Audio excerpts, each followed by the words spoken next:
Hey everyone. Okay, so this was definitely an ask and you shall receive chapter for me because a lot of this chapter focuses on Shin and Natsuki, with the latter pointing Shin in the direction of just how to go about finding the database and how yeah, it is kind of one of those things where you realize Shin was kind of going about this the wrong way.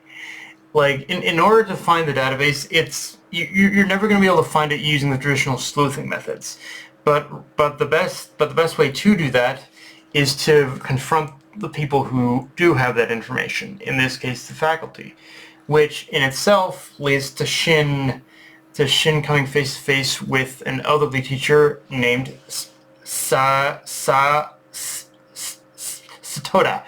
who basically immediately upon meeting Shin flipped him on his ass before dropping a rather interesting bit of dialogue where she mentions three fools trying to find the database as well. Obviously, now I'll say this right out of the gate. I don't think she's the database. I'm still holding on to the idea that it's Amane and whoever else is in his family that do fill that role. But with Taro, Rayon, and Nagamo being subtly name dropped, it does kind of plant the seeds for something else, which is Shin's search for the database is very likely to lead him down the path to learning the secrets Taro's been keeping close to his chest since the confrontation with Uzuki, or bare minimum, like the gates being blown wide open on everything to the point where he can't keep anything a secret anymore. Like, he's gonna have to confront his own failure by telling Shin what happened with Rion, with Uzuki, with all of it.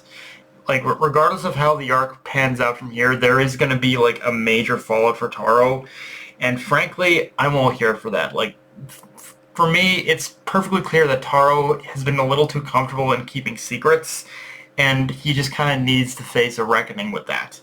But circling back to Satoda,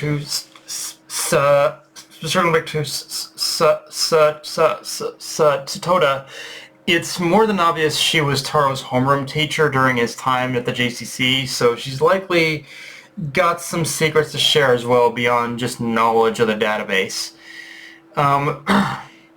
In saying all that, I do like how this chapter does provide some interesting characterization for Natsuki and how he really is an introverted genius in the sense where he's got an amazing mind and intelligence to craft some of the most useful tools and weapons, but simultaneously he just wants to be left alone, only ever engaging in the troubles of the outside world if he needs to. And this isn't really that surprising, as this is the stuff we already figured out just the first time we met Natsuki, but this chapter definitely reinforces a lot of those traits.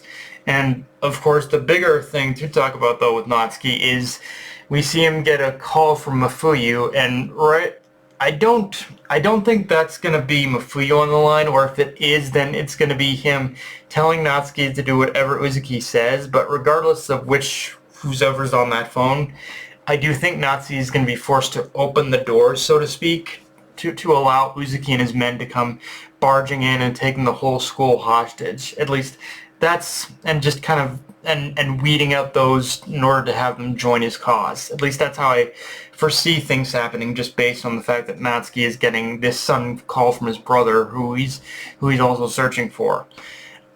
There's no way to see this other than there's no way to see this other than it being a bad sign of things to come. On a lighter note, though, I do like the small bit of world building we get in the beginning of this chapter, with seeing the different part-time jobs one can have while attending the JCC, and how many positions within the JA we've been introduced to, like floaters and spotters, and then there's the test subjects. But that one would be a hard no for me if I ever joined a school like this. As morbid as it sounds, pretty much sign me up for the dead bodies and crime scenes to clean up. I'm all for that shit.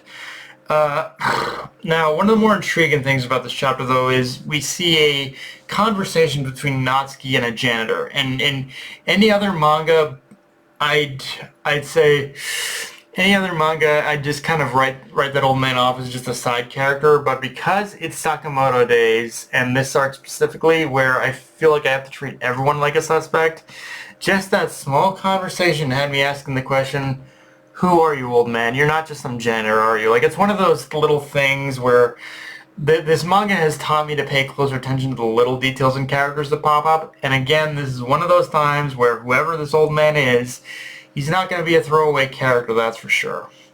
Now, I guess if I did have a gripe with this chapter, it's that while we did get some minor focus on Akira in this chapter, it is kind of one of those things where she didn't need to be here either, but simultaneously, I think the reason she was is to draw attention to one of the main things she has to overcome, which is her own personal fears and indecision. Like, from seeing people like Shin take action, we will see her get to that point where she will stop hesitating.